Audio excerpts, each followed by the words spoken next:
wants to get us started? Rod? Hi, Matt. How are you? Good.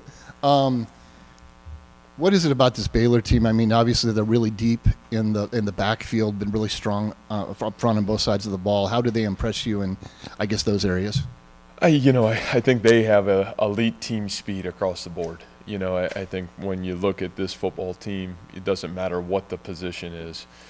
What jumps off the film is elite speed. And I think when you talk about their secondary, they can run and strike and they're physical. You talk about their D-line, they're big, they're strong, but they can really run. Linebackers play sideline to sideline. Then you jump to the offensive side of the football. It's the same thing. You got elite speed at the skill receiver positions. You got elite speed at the running back position, and their offensive linemen. Yes, they're big, but they can really run. And I think everything's predicated and recruited to the ability to really run and have great speed and great tempo. So, I think that's really what jumps off. And then you talk special teams. They've already got a punt return for a touchdown. They've got an elite kick returner. So it really is about their speed, and what I think they've done such a great job is adding physicality to that speed across the board. And what are you seeing from the Big 12 in general? Just more of the same, the usual top to bottom strength? It's probably hard for me to give you a really great answer other than it just from an observer looking at the scores. It looks like it's as good of a conference top to bottom as you can find in the country right now. And so, I think we knew that a year ago when we went through it. You felt like it was really on the rise. Great coaches, a lot of really good teams across the board, really throughout this conference right now. So Miles Purchase has had a bit of a little breakout season in his sophomore year. Can you just walk me through what's allowed him to be so successful so early? Yeah, I think Miles, the redeeming trait that he has is he has, this elite competitor in him. You go back to his high school career, and he was Gatorade Player of the Year in Colorado. He's a great basketball player. He's a guy that was this incredible football player in all three phases of the game: offense, defense, and special teams. And I think what I love about Miles is just he is one of those guys, and really what allowed him to get on the field as a true freshman a year ago was this elite competitor. He comes to work every day. He's got those redeemable traits that you don't have to lead Miles. Miles leads himself to become the best, and I think that's really helped him and really helped him have a great summer and off season and prepared for the season. And not to single him out, but him and the rest of the defense, how do they go into this week to prepare against a team like Baylor? Well, I just think the biggest thing is, they're going to force you to defend the entire football field. And I think it really comes down to discipline. It comes down to pre-snap alignment, and obviously then the ability to tackle in space. I think all those things are really important for this team.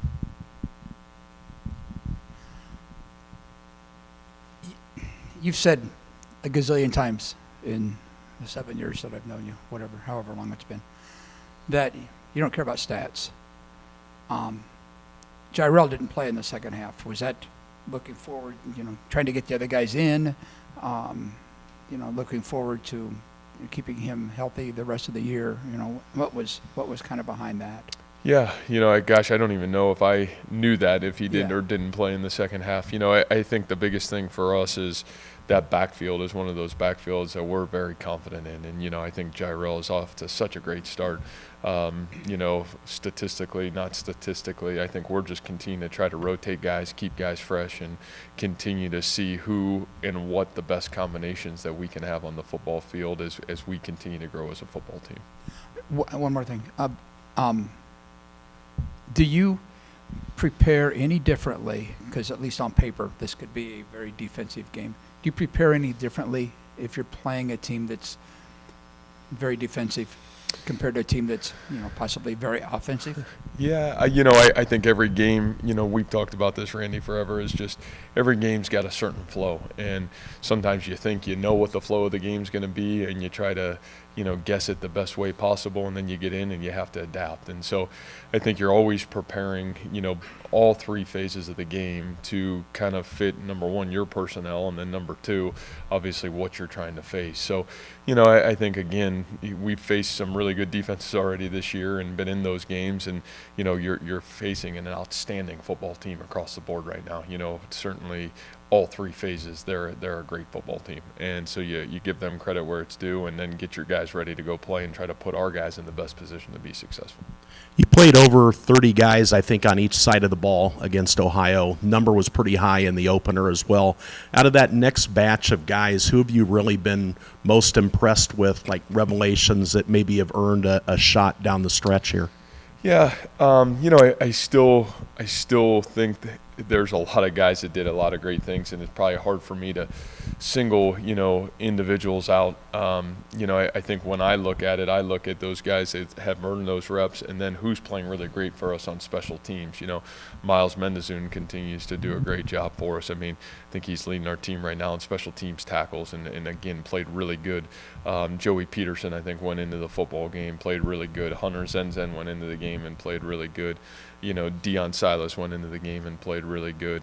A couple of those young quarterbacks went into the game and played really good. So, I think, for me, it's still an evolution of, who are you in practice? How do you continue to take advantage of the reps that you're given in games? And then what are you doing for us on special teams? And the more you can earn trust in our program, the more opportunity then we're going to try to give you to help our football team be successful down the road. Why has this series with Baylor been as competitive and back and forth as it's been the last few years? Yeah, I would have to imagine, they've been a really good team, and I think that's the one thing that they are. They're not just a good this or that.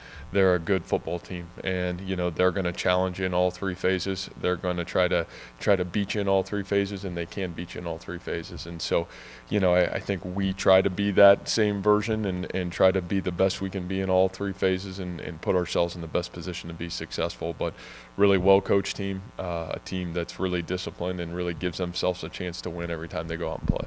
I asked this to Manning a few weeks ago, but wanted to get your thoughts on Hunter. Is he a rarity in college football these days, a guy that not only waits 3 years to start, but waits 3 years before he even really had any hope of starting?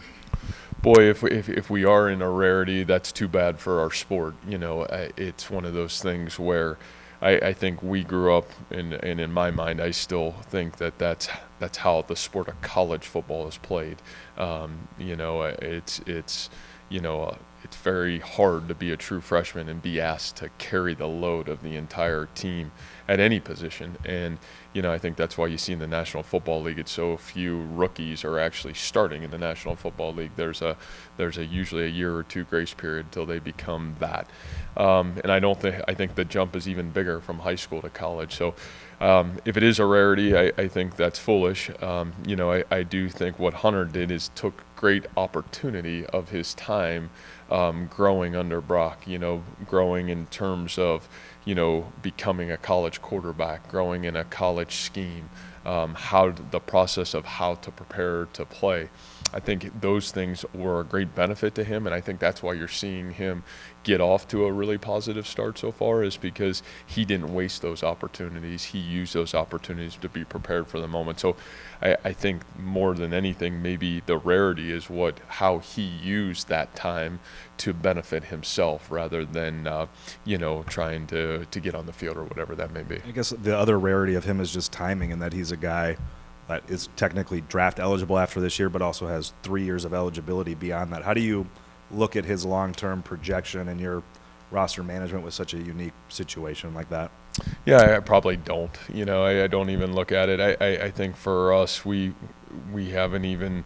We're just trying to continue to get him off to a great start and continue to, manage the day-to-day operation of his first year of being the starting quarterback. But I think again it's the world we live in, and obviously from a recruiting and development standpoint, we're always thinking 2 to 3 years ahead in our program.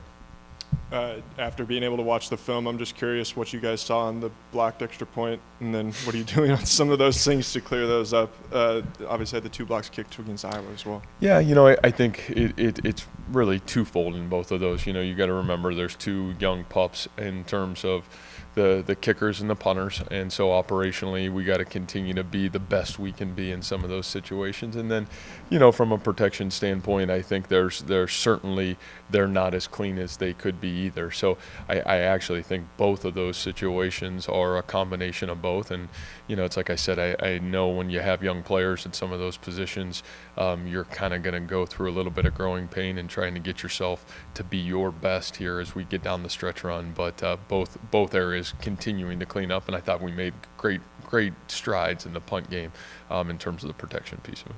Go back to day one, if you can, when you were here. What was it? What was the first reaction about the speed of the team you had then compared to, and then compare it to what it is today?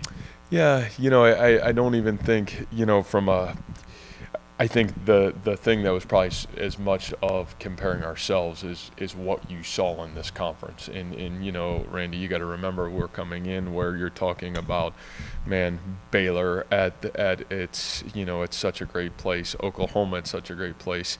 You look at those Kansas State teams and the receivers that they had, and I think that was obviously it was a great concern, and we had to learn the lessons the hard way that we probably weren't ready to run with some of those teams. You look at that first year and even how we lost games. It was a shootout that we couldn't continue to shoot out with some of those teams. So, I think speed and development of speed and recruiting speed within our program was critical, because I think in this conference, top to bottom, it doesn't matter if it's offense or defense, teams got the ability to run. And if you can't at least match that in ways, not to say we'll ever totally match that with all these teams, then I think it can be a real challenge to success your football program. What stood out to you this week about this defense? Have you guys prepared differently or ahead of Baylor? Yeah, I think the biggest thing, again, defensively is, we've been down the road. We play a great defense in practice, throughout fall camp. We've obviously played some tremendous defense already this year, and I think all those things have helped us, in terms of getting ready for Big 12 season. And now you see another just tremendously coached defense and a really great defense. So I think all the things that we can learn is from how have we grown internally? What do we do well? What are some of the areas we need to continue to grow and develop? And then how do you just continue to pound away at yourself, knowing that the challenges continue to rise? You always talk about growth and how important that is to your program. I know there's a long way to go yet, but even in just these first 3 games, how would you kind of characterize the growth that you've seen with a team that obviously coming in had a little bit less experience than you've encountered in the past? Yeah, I think that's probably why the growth that I have seen has probably been astronomical in a lot of ways of what I've seen since even where we were at the end of spring practice to where we are today. And I think a lot of that is some of the inexperience. A lot of that is the youth. I think when you are young, the growth pattern probably has the ability to accelerate and probably go, with a lot more ebb and flow than when, you're an older team. And so I think this young team has really had the willingness and humility to grow. So I think you have to have that as well, and probably the right veteran leaderships to guide the growth pattern the way it's been able to grow so far. And again, I think all those things are going to be tested again this week. I think we'll have another measuring stick of how far have we grown and where are we really. But, again, I really like the humility and how this group has attacked growth so far. And they'll need to continue to do that, and we'll all need to continue to do that to continue to move forward. Excuse me. How critical have your linebackers been in forcing turnovers, given Orion 2 forced fumbles, Gary 1, Rita the 2 interceptions down the line? Yeah, that group has really been, probably the wrong words of saying a pleasant surprise, but I think that, by the time we left spring practice, we were really nervous about maybe where that linebacker group was going to be when you were talking about December last year. You didn't know if you didn't know if Orion was coming back. You knew Gary was going to be back. You certainly didn't have Reeder. And then, man, you didn't know Miles. Will McLaughlin was a freshman. We didn't even know what he was going to be or not going to be. And then, all of a sudden, man, you got through spring and you're like, ooh, man, we may have a chance to be pretty special at this linebacker position. And again, a lot of credit to Coach Veit, a lot of credit to Coach Haycock, but I really, really think that group is from the end of spring on, man, there's just a really special vibe about that group and the depth. Karsten Marshall's playing really good. You know, there's a lot of guys playing good football in that unit right now, and those top guys are playing the best football, and that's exciting for us. And the obligatory ask about Remsburg, Cartevius. I Yeah. know Darren Wilson got banged up. Dimitri, any Yeah. updates on those guys? Yeah, Darren Wilson won't be available this week. You know, I would hopefully next week he'll be ready to go. Dimitri Stanley will be back. You know, he was sick last week, so that's why he did not play on Saturday.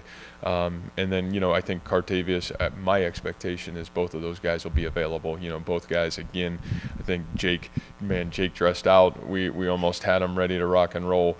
Just didn't think he was ready to go, and Cartevius was really in the same boat. So I think today practice will tell us a lot, but I have high expectations. Both those guys will be ready to play for us. Just add Bo to that list. Yeah, and Bo will be ready to play.